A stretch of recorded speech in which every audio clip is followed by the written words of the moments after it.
말씀을 보겠습니다. 요나서 3장 1절부터 10절 말씀을 다 같이 한 절씩 교독하겠습니다.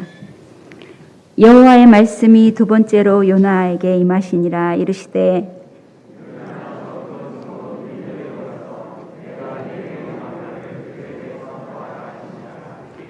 요나가 여호와의 말씀대로 일어나서 니느웨로 가니라. 니느웨는 사흘 동안 걸을 만큼 하나님 앞에서 큰 성읍이더라.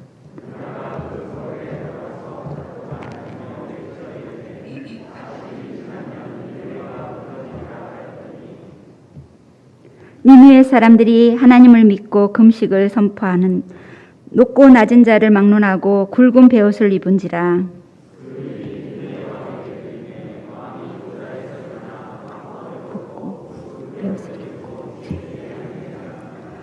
왕과 그의 대신들이 조서를 내려 니느웨에 선포하여 이르되 사람이나 짐승이나 소떼나 양떼나 아무것도 입에 대지 말지니 곧 먹지도 말 것이요 물도 마시지 말 것이며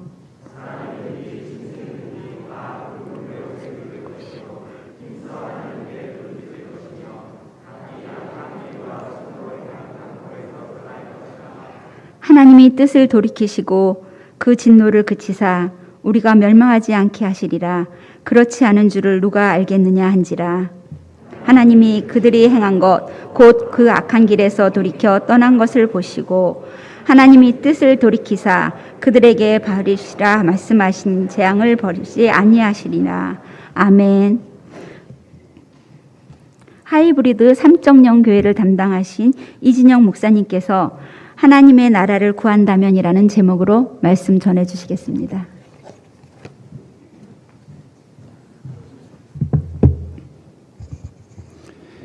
기도하겠습니다. 거룩하신 아버지 하나님, 오늘도 우리가 주님의 말씀 앞에 섭니다. 예배 가운데 주의 말씀 듣고자 하는 우리의 마음에 하늘의 지혜를 허락하셔서 말씀을 잘 깨달을 수 있게 하시고 주님께서 허락하시는 능력과 또 믿음과 용기를 가지고 주의 말씀 따라 한 걸음씩 살아갈 수 있도록 우리에게 은혜를 베푸시옵소서. 예수님 이름으로 기도합니다. 아멘. 오늘 여러분과 함께 요나 이야기를 나누려고 합니다. 교회를 오랫동안 다녔던 사람들이라면 아마 성경에 나오는 요나서의 이 요나의 이야기를 잘 알고 있을 것입니다. 요나서를 묵상을 하다 보니까 제 어렸을 적 일이 생각이 났습니다. 주일학교 때 요나에 대한 이야기를 주일학교에서 배웠는데 요나 이야기를 그림으로 그려봐라 라는 주일학교 어떤 프로그램이 있어서 그림을 그렸던 것이 어렴풋이 떠올랐습니다. 제가 어떻게 그림을 그렸나 하면 요나가 기도하는 장면이 있으니까 그 기도의 내용은 잘 모르겠고 기도하려니까 무릎을 꿇어야 되겠지. 무릎을 꿇고 두 손을 모으고 주님께 기도를 드리는 거지. 앞에는 성경책을 펼쳐 놓아야 되겠지. 성경책이 펼쳐져 있으려면 뭔가 작은 테이블이라도 하나 있어야 되는 거 아닐까? 그리고 촛불 같은 것이 하나 있으면 좋겠다 생각을 해서 촛불을 그려놓고 요나가 기도하는 장면을 그렸던 기억이 납니다. 그러다가 생각을 했죠. 이 속이 물고기 뱃속이지. 그러니까 물고기 뱃속에 그 고기가 잡아먹었던 물고기들이나 그 다른 어떠한 음식들이 그 뱃속에 찌꺼기로 남아있겠지 하고서 이렇게 저렇게 그렸던 기억이 납니다. 나중에 커서 생각해 보니까 또 말씀을 이렇게 묵상하다가 옛날 생각을 하다 보니까 얼마나 창피한지. 여러분, 물고기 뱃속에서 무슨 촛불이 있고 물고기 뱃속에서 어떻게 무릎을 꿇고 앉아서 성경책은 무슨 성경책입니까? 그냥 물고기 뱃속에서 고난당하고 있었던 요나가 스스로 말하기를 스올, 지옥 같은 일들을 경험을 했을 텐데 3일 동안 물고기 뱃속에 있었던 것이 얼마나 고통스러운 일이었을까. 그런데 그것을 낭만적으로 그리는 그 어리석었던 저의 그 주일학교 시절이 생각났었습니다. 여러분 어떠십니까? 요나 이야기를 어떻게 알고 계시고 또 그 요나의 이야기, 그 말씀들을 통해서 여러분에게 주님께서는 어떠한 말씀을 그동안 하고 있었습니까? 오늘 저와 같이 한번 요나 이야기를 다시 한번 살펴보았으면 좋겠습니다. 하나님께서 요나를 부르셨습니다. 하나님께서 요나를 부르신 이유는 니느웨로 가서 내가 전할 말을 전해야 한다. 그것은 니느웨 성이 지금 죄악으로 가득하고 그 죄악이 가득해서 내 앞에 상달되었다. 그렇게 말씀하고 있으니 그들이 그 니느웨 성에 있던 사람들이 저질렀던 죄악이 얼마나 크고 많았는지를 알 수 있는 그런 장면이지요. 큰 성읍이었던 니느웨가 그렇게 죄악으로 가득했다라는 것입니다. 그런데 그 말씀을 들었던 요나가 니느웨로 가지 않고 어디로 갔죠? 다시스로 갔지요. 다시스는 니느웨하고는 영 동떨어진 곳인데 그쪽으로 가려고 뱃삭을 주고 배를 타고 다시스로 가고 있는 요나의 모습들을 보게 됩니다. 요나서 1장 2절 말씀 한번 볼까요? 너는 일어나 저 큰 성읍 니느웨로 가서 그것을 향하여 외치라. 그 악독이 내 앞에 상달되었음이니라 하시니라. 3절에 그러나 요나가 여호와의 얼굴을 피하려고 일어나 다시스로 도망하려 하여 욥바로 내려갔더니 마침 다시스로 가는 배를 만난지라 여호와의 얼굴을 피하여 그들과 함께 다시스로 가려고 뱃삭을 주고 배에 올랐더라.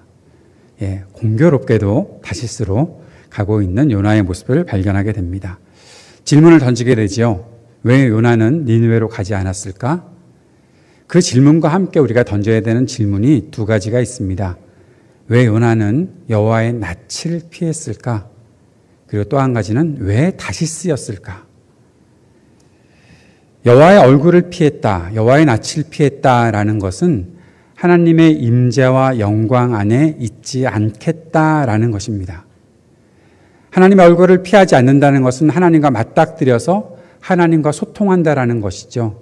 진정한 기도, 하나님의 임재를 경험하는 것, 그 안에 하나님의 은혜를 누리는 것, 하나님의 말씀을 그대로 듣는 것, 그것이 하나님의 낯을 피하지 않고 그 앞에 서는 사람들의 모습이지요. 그런데 지금 요나는 여호와의 낯을 피했다라는 겁니다. 그 말은 이렇게 표현할 수 있습니다. 나는 하나님과 소통하지 않겠습니다. 나는 하나님의 임재 그 영광 안에 있지 않겠습니다. 하나님은 나하고 말이 통하는 분이 아닙니다. 그리고 여호와의 낯을 피해서 도망치려고 한 곳이 다시스였습니다. 왜 하필이면 다시스였을까요? 당시의 니느웨는 국제 정세에 굉장히 큰 어려움을 겪고 있었다라고 볼 수 있습니다. 그래서 어떻게 보면 가만두어도 그냥 폭락할 수 있는, 그렇게 주저앉을 수 있는 그런 곳이었습니다. 그 곳에 가서 하나님의 말씀을 전하라는 것에 요나는 마음이 기쁘지 않았을 것입니다. 가봐야 전할 말은 너희들 죄악을 저질렀으니 돌이키라 라는 그런 말이고, 그 말 듣지 않을 니느웨 성읍의 사람들은 결국에는 멸망해 버릴 텐데 뭐 내가 가서 그렇게 하겠는가. 하나님의 역사가 뭐 뻔한데, 하나님께서 나에게 보여주셨던 역사들이, 내가 하나님으로부터 들었던 말씀들이 뻔한 일인데 뭐 그렇게 지루하게 그 일을 하러 내가 니느웨까지 가야 할까?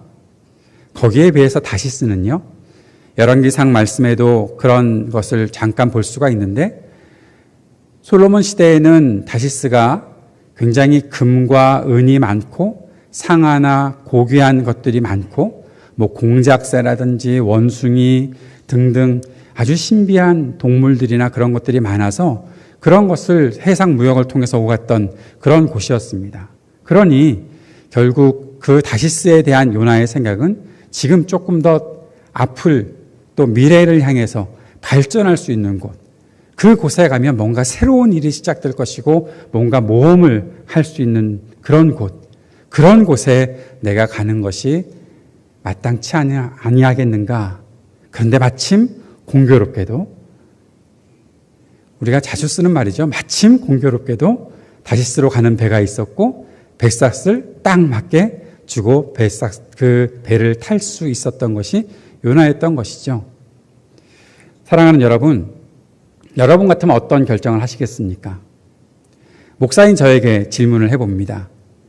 가봐야 늘 뻔한 말씀 전하고 뻔한 교인들 앉아있고 그 속에 가봐야 늘 지루하게 살 수 있는 그런 곳에 가서 말씀을 전해 라는 그러한 요청보다 이 도시가 앞으로 잘 나갈 도시고 좀 뭔가 새로운 일들이 있을 것이고 그 속에는 미래도 있고 밝은 내일을 충분히 꿈꿀 수 있는 곳이니 그 곳에 가는 것이 더 좋지 않겠는가라고 물어보면 저 같아도 후자를 택하기 쉽지 않을까 싶습니다. 사랑하는 여러분, 그런데 지금 중요한 것은 요나가 하나님 말씀을 듣지 않았다는 것이고 하나님의 낯빛을 피해서 도망가고 있었다라는 것이죠. 하나님께서 주신 말씀, 하나님의 뜻과는 영 어긋나는 일을 하고 있었던 것입니다. 하나님께서 그런 요나를 가만두실까요? 배가 가다가 풍랑을 만났습니다. 풍랑을 만나서 굉장히 어려움을 겪고 있었습니다. 그런데 요나는 그 속에서 무엇을 하고 있었을까? 1장 5절 말씀에 보니까 사공들이 두려워하여 각기 자기의 신을 부르고 또 배를 가볍게 하려고 그 가운데 물건들을 바다에 던지고 그러나 요나는 배 밑층에 내려가서 누워 깊이 잠이 든지라. 풍랑을 만나서 사람들은 어려움을 겪고 있는데 요나는 어떤 면에서 굉장히 특실 같은 곳에서 누워서 자고 있었던 것 같습니다. 요나에게는 관심이 없습니다. 사람들이 어려움을 당하건 사람들이 위험을 겪건 나 피곤해. 난 잠이나 자야지 하고 있었던 것이 아닐까. 모든 사람들이 다 깨어나서 울부짖으며 기도하고 자기들의 물건을 바다에 던지며 생존하려고 애를 쓰고 있는데 어떻게 잠을 잘 수 있느냐라는 것이죠. 얼마나 편안한 방이었으면 그 속에서 잠을 잘 수 있었을까. 사람들이 요나를 발견하고 너도 기도해라. 넌 도대체 누구냐라는 그런 질문을 했을 때 1장 9절에 요나가 이렇게 대답합니다. 그가 대답하되 나는 히브리 사람이요 바다와 육지를 지으신 하늘의 하나님 여호와를 경외하는 자로라 하고. 저는 이 본문을 읽다가 피식 웃었습니다. 하나님을 경외하는 자다. 사랑하는 여러분, 하나님을 경외한다는 것은 무엇입니까? 하나님을 경외한다는 것은 보통 하나님을 두려워한다는 말과 같이 쓰이는 말인데 이 두려움이라는 것이 하나님을 경외한다는 것이 굉장히 특별합니다.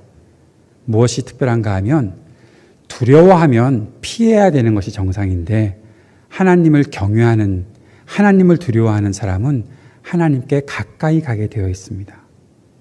그래서 아무나 하나님을 경외한다고 말하지 않습니다. 하나님의 임재 안에 있고 하나님의 얼굴을 대면하여 보는 사람, 하나님께서 말씀하시는 것을 그대로 듣고 받아들이며 그 가운데 살아가는 사람이 하나님을 경외하는 사람이라 그렇게 말할 수 있는 것이죠. 그런데 요나는 지금 뭐라고 합니까? 나는 히브리 사람이야. 너희 히브리 사람이 어떤 사람인지 알아? 하나님께서 선택하신 백성들이야. 하나님께서 함께 하시는 백성이라고. 나는 그 가운데서 천지 만물을 지으신 하나님을 경외하는 사람이야. 자신의 패스포트에 있는 자신의 자격증만 내세우고 있는 것이죠. 자신의 삶은 하나님을 경외하는 것이 눈꼽만큼도 없었으면서 자신은 하나님을 경외한다라고 말하고 있습니다. 그러한 요나 그 모습과 지금 나의 모습은 어떻게 다른가? 혹시 비슷하지 않은가? 하나님께 날마다 예배한다고 나와서 하나님께 기도한다고 날마다 무릎을 꿇으면서 하나님의 말씀 묵상하겠다고 수시간을 보내면서 나는 하나님과 정말 대면하고 있는가? 나는 정말 하나님의 말씀을 그대로 순종하려고 애쓰고 있는가? 아니면 말만 나는 하나님을 경외해. 말만 나는 하나님을 높이는 사람이야. 나는 말로만 나 교회 다니고 그리스도인이라고 그러한 이름표만 붙이고 다니는 것은 아닌가 하는 것이죠. 하나님을 경외한다는 것은 어떠한 종교를 가지고 있다는 것의 이상의 의미입니다. 그것은 하나님 임재 안에 있다는 것을 말하는 것이고 하나님 말씀을 순종하는 것을 말하는 것이죠. 요나는 지금 하나님을 경외하는 사람이라고 사람들 앞에 자신을 소개했지만 자신의 삶은 지금 하나님을 경외하는 삶에서 멀리 있는 것을 알 수가 있습니다. 결국 요나는 바다에 던져지게 됩니다. 그러자 바다가 잔잔해지지요. 요나서 1장 16절 말씀에 그 사람들이 여호와를 크게 두려워하여 여호와께 제물을 드리고 서원을 하였더라. 저는 이 말씀을 읽으면서 마음속에 안타까움과 아쉬움이 있더라고요. 요나가 정말 하나님을 경외하고 정말 하나님의 말씀에 순종하고 그 말씀을 그대로 행하며 살았던 그 모습을 통해서 사람들이 하나님을 믿게 되고 알게 되고 하나님께 서원하며 주님을 경배하고 살 수 있었다면 얼마나 좋았을까. 요나가 바다에 던져지고 그 속에서 바다가 잔잔해지는 하나님의 그 진노의 모습, 그 두려운 모습을 보면서 하나님을 믿게 되는 사람들, 그것과는 너무나 큰 차이가 있는 것은 아닐까. 나는 하나님을 정말 온전히 섬기는 믿음의 삶을 살면서 다른 사람들이 하나님을 알게 되고 하나님을 믿게 되고 하는 그런 일들을 하는 사람인가? 혹시 내게 대해서 진노하시는 하나님의 모습을 통해 사람들이 하나님을 두려워하고 알게 되고 믿게 되는 것은 아닐까? 사랑하는 여러분, 여러분이 주님의 은혜와 복을 누리는 그 모습을 통해 수많은 사람들이 그리스도 앞에 나올 수 있는 은혜가 있기를 축복합니다. 나의 불순종과 나의 악함으로 인해 하나님의 진노가 사람들을 두려워하게 하고 그 두려움 때문에 하나님을 알게 되는 그런 일들은 그쳤으면 좋겠습니다. 요나는 고기 뱃속에 들어가서 주님께 기도했다고 합니다. 아마 요나서 2장의 요나의 기도는 이제 고기 뱃속에서 나와서 그 기도를 기록을 했겠지요. 그런데 요나의 이 기도를 살펴보면 저는 정말 이토록 마음에 안 드는 기도가 있을까 싶은 기도입니다. 물론 이 기도에 대해서 좋게 평가하는 사람들도 있겠지만 제가 묵상하고 보았을 때 이 기도는 너무나 부족한 기도가 아닌가 싶은 생각이 들어왔던 것입니다. 요나는 자신이 당한 고난의 원인이 무엇인지 말하지 않습니다. 자신이 무엇을 잘못해서 이토록 고난을 당하고 있는지 언급하지 않습니다. 2장 4절에 보니까 요나가 이렇게 말합니다. 내가 말하기를 내가 주의 목전에서 쫓겨났을지라도 다시 주의 성전을 바라보겠나이다 하였나이다. 2장 7절에 내 영혼이 내 속에서 피곤할 때에 내가 여호와를 생각하였더니 내 기도가 주께 이르렀사오며 주의 성전에 미쳤나이다. 두 가지를 강조하고 있습니다. 내가 주님의 성전을 바라보고 있고 내가 주님을 기억하고 있습니다. 저는 요나의 이 기도를 보면서 도대체 왜 처음부터 그렇게 하지 않았어? 성전을 바라보고 있다는 거, 하나님의 임재와 영광을 바라보고 있다고 얘기하는데 당신은 그렇게 하지 않았잖아. 하나님을 생각했다고? 왜 날마다 매 순간 하나님을 생각하지 않았어? 왜 고기 뱃속에 들어가서야 그 생각을 했던 거야? 지금 하나님께로부터 진노를 받고 하나님께서 그를 돌려놓고자 하셔서 물고기 뱃속에 들어가게 하셨는데 그때 성전을 바라보는 것이 무슨 상관이 있고 그때 하나님을 생각하고 있는 것이 무슨 상관이 있는 거야? 우리도 이렇게 기도할 수 있지 않을까 싶습니다. 내가 지금 위기를 겪으니까 그제서야 뭔가 급해서 돌아오려고 하는 그런 기도 말입니다. 요나의 기도가 제 마음속에 굉장히 불편했던 또 한 가지는 2장 8절의 기도입니다. 거짓되고 헛된 것을 숭상하는 모든 자는 자기에게 베푸신 은혜를 버렸사오나 그러나 나는 하나님의 구원을 경험했고 그러나 나는 감사하며 하나님께 나아갑니다라는 그러한 기도를 말하고 있는 겁니다. 요나는 지금 무슨 생각을 하고 있습니까? 이방 사람들 말이죠. 그 사람들 거짓되고 헛된 우상을 섬기는 자들입니다. 그들은 하나님께서 자신들에게 베푸신 은혜를 기억도 하지 않고 버리고 사는 사람들입니다. 그러나 나는 하나님의 성전을 바라보는 사람이고, 그러나 나는 하나님을 생각하는 사람이고, 그러나 나는 하나님께 감사하며 사는 사람입니다. 그렇게 말하고 있는 겁니다. 자신이 당한 위기를 벗어나고자 잠시 급해서 하는 기도가 이런 기도였다는 것이죠. 하나님께서 그를 구원하신 다음에 이 기도를 기록할 때에도 자신의 잘못, 자신이 무엇 때문에 물고기 뱃속에 들어갔는지에 대해서는 조금도 생각하지 않고 있는 것이 지금 요나의 마음입니다. 그래 놓고서 하나님께서 자신에게 응답해 주셨다고 감사하며 서원한다고 그렇게 말하고 있습니다. 사랑하는 여러분, 여러분의 기도에 하나님은 잘 응답해 주십니까? 유진 피터슨 목사님이 이런 말씀을 하셨습니다. 기도의 핵심은 자기 표현법을 배우는 게 아니라 하나님께 답하는 법을 체득하는 데 있다. 진짜 기도는 하나님의 부르심에, 하나님의 말씀에 답을 하는 것이지, 내가 얼마나 좋은 표현법을 가지고서 좋게 기도하는가, 그것으로 훈련하는 것이 아니다라는 말씀입니다. 가끔씩 기도를 요청해 보면 어떤 분들은 저는 기도할 줄 몰라서요, 저는 어떻게 기도해야 되는지 잘 알지 못해서, 그렇게 말씀하시는 분들이 있습니다. 그런데 기도는 내가 어떠한 표현법으로, 어떠한 단어를 써서, 어떻게 사람들 앞에 내가 좀 더 훌륭해 보이는 그러한 문장을 만들어서 기도하는 것이 중요한 것이 아니라, 하나님께서 나를 왜 부르셨는지, 하나님께서 나에게 왜 말씀하시는지 그 사실을 깨닫고 그 앞에 응답하는 것이 기도입니다. 그 응답을 훈련해야 하는 것이죠.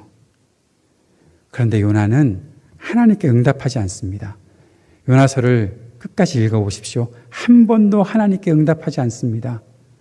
그런데 그가 이러한 기도를 드리고 있는 것이죠. 이사야 6장 5절 말씀에 이런 말씀이 있지요. 그때 내가 말하되 화로다 나여 망하게 되었도다.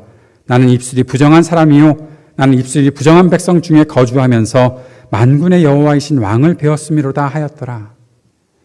하나님께서 이사야 선지자가 하나님의 임재 앞에 들어오게 하였습니다. 그리고 하나님의 그 영광스러운 임재를 경험하게 하셨습니다. 그때 이사야의 마음속엔 나는 죄인인데 하나님의 이 영광스러움을 내가 보고 있구나, 그 생각을 하며 화로다 나여 망하게 되었도다. 자신의 죄를 인정하고 고백하고 주님의 긍휼을 구하고 있습니다. 그때 주님께서 천사들을 보내서 이사야의 입술을 숯불로 그렇게 고쳐주시죠.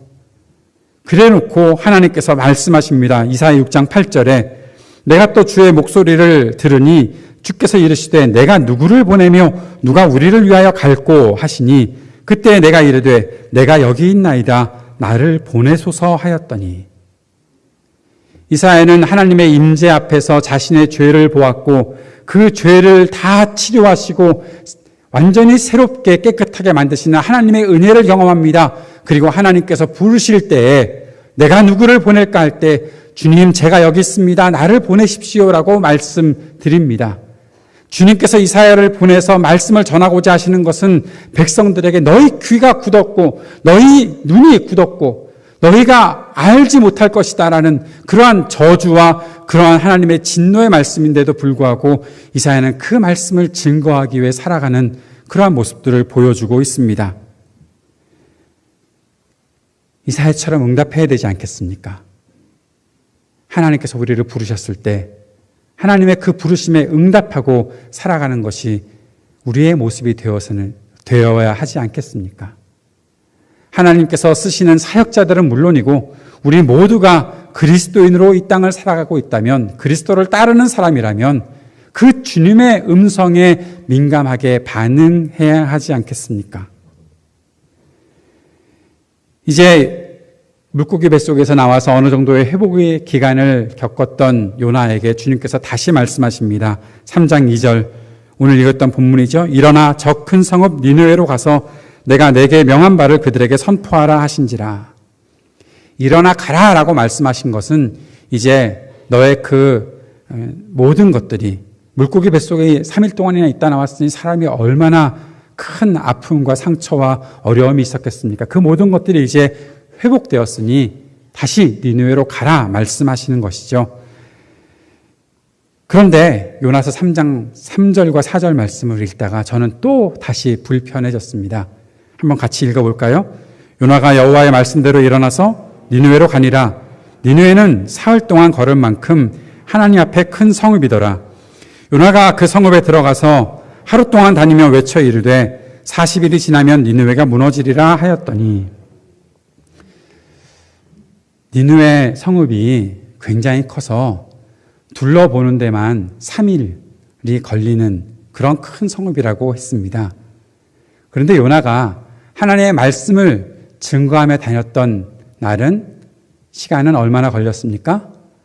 하루 동안. 요나에게 하나님께서 축지법을 갖게 하셨을까요? 아니면 요나의 음성이 엄청나게 커서 당시의 모든 성읍 백성들에게 동네 사람들 그렇게 방송을 할 수 있었을까요? 그런데 요나는 어떻게 하루 만에 그 일을 마쳤을까요? 그리고 또 한 가지, 요나의 메시지가 뭔가 좀 이상합니다. 하나님께서는 분명히 1장에서 요나를 부르실 때 니느웨 백성들, 니느웨 사람들의 죄악이 너무나 커서 그 죄악이 너무나 가득해서 내 앞에 상달되었다 말씀하셨다면, 요나는 그 성읍에 가서 너희 죄를 지었어. 너희 죄를 하나님께서 보셨어. 그래서 하나님이 진노하셨어. 회개하고 돌아와야 되지 않겠니? 그렇게 말씀을 전해야 되는데, 요나의 메시지가 요나서에 다 기록되어 있지 않더라도 너무나 요나의 메시지는 이상한 핵심이 기록되어 있는데 40일 후에 이 성이 무너질 거야. 요나는 그 백성들이 회개하는 것을 바랐습니까? 그 성읍이 무너지는 것을 바랐습니까? 아무리 생각해도 요나는 하나님의 메시지를 다 전한 것 같지가 않아요. 그런데 놀라운 것은요, 그 백성들이 그 요나의 메시지에 반응을 보이고 있다는 겁니다. 백성들이 회개합니다. 금식합니다. 그렇게 백성들에게 회개 운동이 일어나고 있다는 사실을 왕이 듣고, 왕도 회개하고 모든 사람들이 다 회개하고, 아니 무슨 짐승에게까지 굵은 베옷을 입히고 짐승까지도 금식을 시키냐고요. 자기들만 먹지 않으면 되지 자기들이 키우는 가축까지도 먹을 것을 주지 않고 금식을 시키는. 그런데 3장 10절의 말씀에 보니까 이렇게 기록되어 있습니다. 하나님이 그들이 행한 것 곧 그 악한 길에서 돌이켜 떠난 것을 보시고 그들이 행한 것을 보셨다라는 거죠. 그들이 요나처럼 잠시 임시방편으로 자기가 빨리 위기에서 벗어나기 위해 기도하는 그 기도 소리를 들으셨다고 말씀하시지 않고, 이스라엘 백성들이 이집트에서 고통당할 때 그 고통의 소리를 들으셨고, 그 고통의 소리를 들으신 하나님께서 그들을 구원해 주셨다는 것을 분명히 우리는 보았는데, 이제는 니느웨 성의 사람들이 행하는 것을 보시고 하나님이 뜻을 돌이키사 그들에게 내리리라고 말씀하신 재앙을 내리지 아니하시니라. 설교자로서 가끔 이 본문을 읽으면서 하나님, 제게도 이런 일이 일어날 수 있게 도와주십시오. 제가 오늘 한 3, 40분 설교하고 떠나지만 하나님의 역사는 30년, 40년 영원히 역사되는 일들이 나타나게 해주십시오라고 그렇게 기도도 해볼 때가 있기는 합니다. 나는 애를 조금 쓰더라도 큰 역사가 일어나기를 바랍니다. 하나님이 그렇게는 안 하시더라고요. 그런데 요나한테는 왜 이런 일을 보여주셨을까요?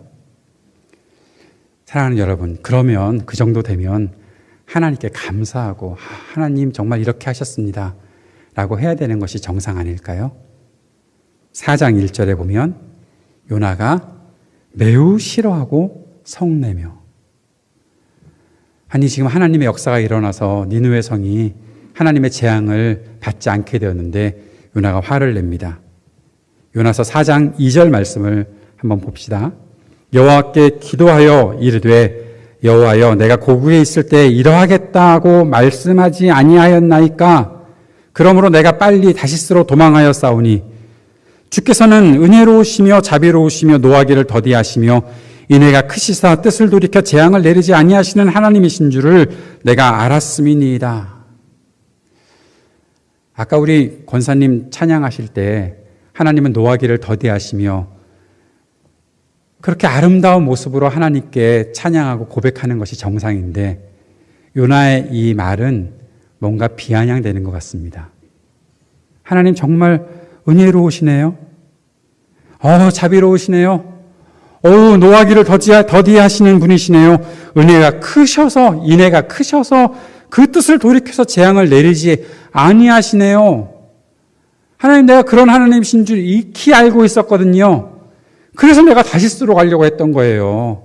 여기 와봐야 뻔하니까. 하나님의 일이 뻔하면 하나님의 일을 내가 안 봐도 됩니까? 하나님의 일이 너무 뻔하고 늘 반복되는 지루한 일이면 내가 하나님께 대해서 감사하지 않아도 됩니까?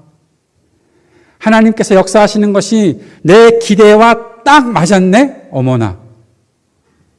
그러면 그냥 하나님 원래 그러신 분이지 그렇게 하고 넘어가도 됩니까? 우리가 바라는 것은 무엇입니까?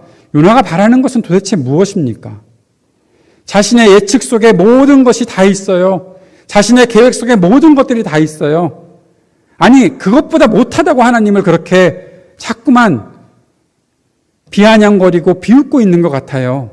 나 좀 더 새로운 일을 해보려고 다시스로 가려고 했었거든요. 하나님하고 내가 말이 통하지 않는다고 생각하고 하나님의 낯을 피해서 내가 도망가려고 했던 거 아닙니까? 그런데 하나님 결국에는 이렇게 되네요. 하나님께서 요나에게 네가 화내는 것이 합당하냐? 4장 4절에 여호와께서 이르시되 내가 성내는 것이 옳으냐?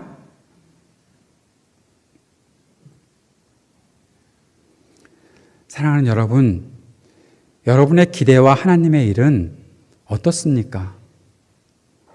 여러분은 하나님께서 계획하신 일들을 얼마나 존중하고 그 일들을 경험하기를 원하십니까? 사실 알고 보면 하나님께서 하실 일에 대한 기대가 우리들은 별로 없어요. 새로운 일들이 일어나는 거 별로 좋아하지 않거든요.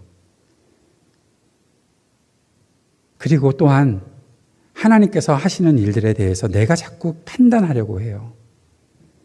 내 뜻대로 내 계획대로 하나님께서 하지 않으시면 불만으로 가득 차 있어요. 거 보라고요. 하나님 맨날 그렇잖아요. 요나는 하나님께서 화를 내시는데도 대답하지 않습니다. 그리고 동쪽으로 올라가서 니느웨 성이 어떻게 되는지 보려고 합니다. 초막을 짓고 그늘에 앉습니다. 말씀에 회개하는 백성들이라고 하는데 어떻게 되는지 보자. 40일. 아마 요나가 하룻길 전하고 이러한 일들이 일어났으니까 앞으로 며칠이 남아있을지 모르겠는데 너희들 그렇게 회개하는 거 언제까지 가나 보자 하고 아마 자리 잡고 앉았던 것 같습니다.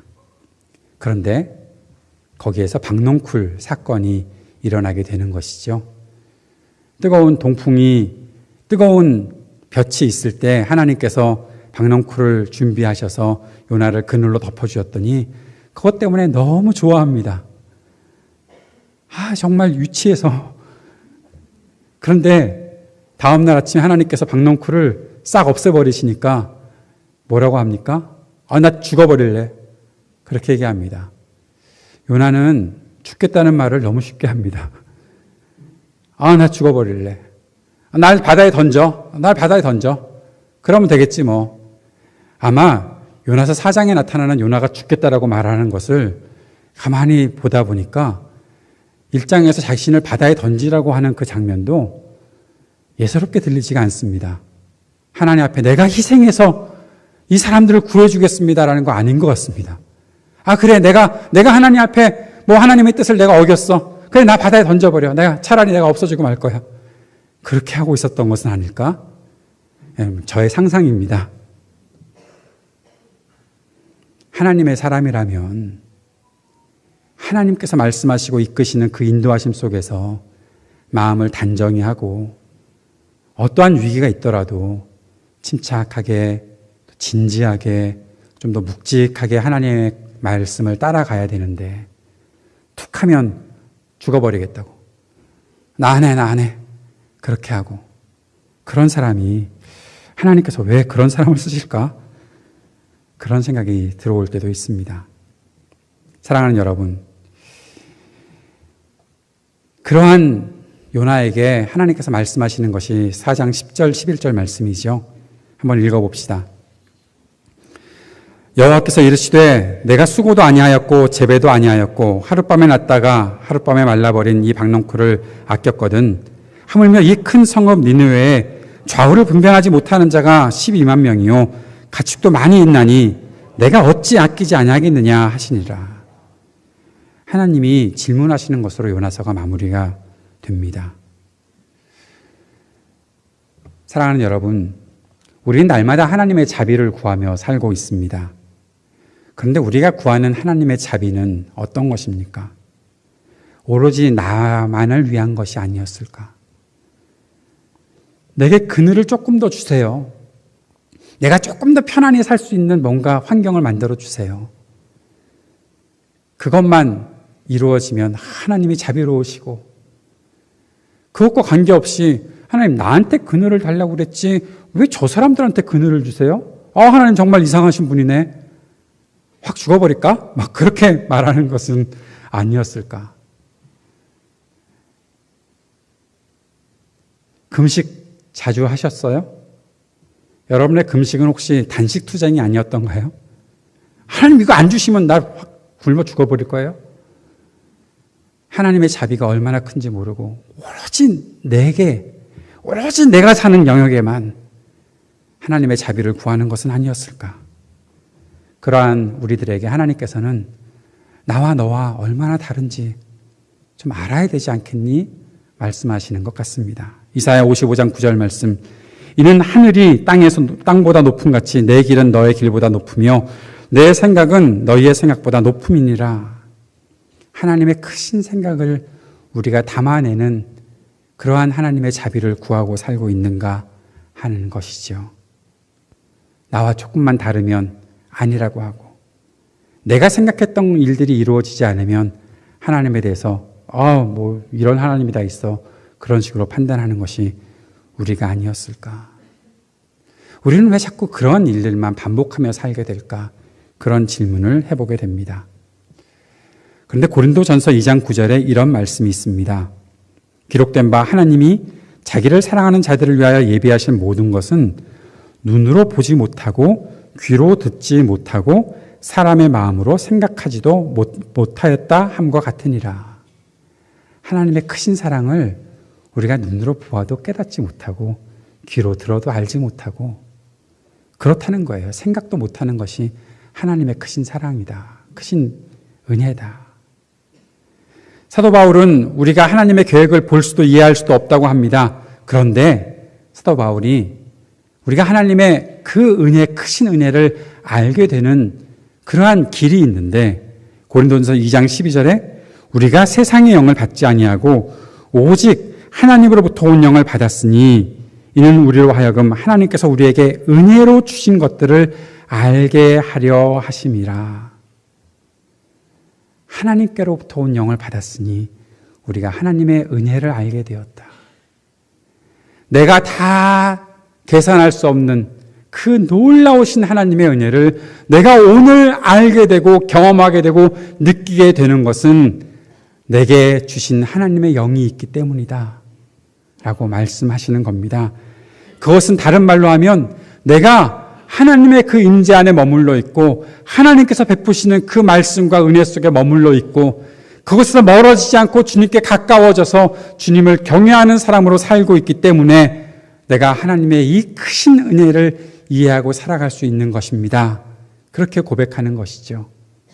사랑하는 여러분, 우리가 깨달아야 되는 하나님의 은혜와 자비는 내 자신의 삶, 내 이 작고 작은 내 인생, 짧고 짧은 내 인생 그 속에 나만을 만족시켜주는 하나님의 은혜가 아니라 이 온 세상에 펼쳐지는 이 역사 안에서 하나님의 그 다스리심과 통치하심을 나타내시는 그 일들을 하나님이 우리들에게 보여주려고 하신다라는 사실입니다.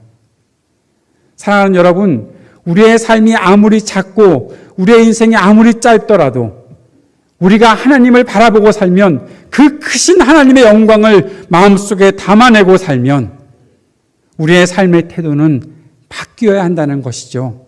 어떻게 해요? 하나님께서 이 땅의 모든 사람들을 사랑하시고 그들을 구원의 길로 부르시려고 하나님께서 역사하기를 원하시는구나. 그 하나님의 말씀을 내가 받고 그 말씀을 그대로 증거하며 사는 삶이 내 속에 있어야 하겠구나. 그래서 하나님께서 나로 하여금 성령의 충만을 허락하시고 날마다 하나님의 영의 이끌림을 받게 하시는구나. 그 사실을 매일 인정하고 주님께 은혜를 구하는 삶이 되어야 한다는 것입니다. 하나님의 자비를 구하십니까? 그 하나님의 자비가 단지 지금 당하고 있는 이 위기를 모면하기 위해서 필요한 것이 아니라는 사실을 기억하시는 여러분 되시기를 바랍니다. 말씀을 정리합니다. 그리스도를 따르는 것은 내 생각과 계획 안에서 멋지고 훌륭한 일을 하는 것이 아닙니다. 때로는 지루하고 반복되는 일이어도 하나님의 말씀을 받고 그대로 순종하는 것이 그리스도를 따르는 길입니다. 그리스도를 따른다는 것은 임시 방편으로 내가 잠깐 구원받은 것으로 만족하고 그것으로 인해서 내가 모든 것을 다 누린 것처럼 살아가는 것이 아닙니다. 하나님의 자비를 구하고 그리스도를 따르는 삶은 나를 구원하신 주님의 크신 은혜와 자비를 날마다 누리며 그것을 전하며 살아가는 것이 바로 그리스도를 따르는 삶입니다. 그리스도를 따른다는 것은 우리의 계획과 우리의 한계를 초월해서 계산할 수 없는 하나님의 세계를 경험하게끔 되는 일입니다. 사랑하는 여러분, 이 일을 위해 닫혀진 우리의 마음을 열어봅시다. 내 주변의 사람들에게 조금 더 관심을 기울여 봅시다. 내 마음을 활짝 열어놓고 하나님의 말씀에 합당하게 반응하기 위해 애쓰며 살아갑시다. 성령께서 내 안에 충만히 거하셔서 진정으로 응답받는 하나님의 자비를 구하는 사람의 삶은 어떠한 것인지를 제대로 깨닫고 한 걸음씩 살아가는 저와 여러분의 삶이 될 수 있기를 주님의 이름으로 축복합니다. 기도하겠습니다. 놀라우신 하나님 아버지, 크신 하나님의 뜻과 은혜를 경험하며 주님께 마음을 활짝 열고 살아가는 우리가 되게 하시고 하나님께서 말씀하실 때 그 은혜의 그 말씀에 반응하며 주님의 길을 그대로 따라갈 수 있는 크신 하나님의 사람들을 될 수 있도록 인도하여 주옵소서. 예수님 이름으로 기도합니다. 아멘.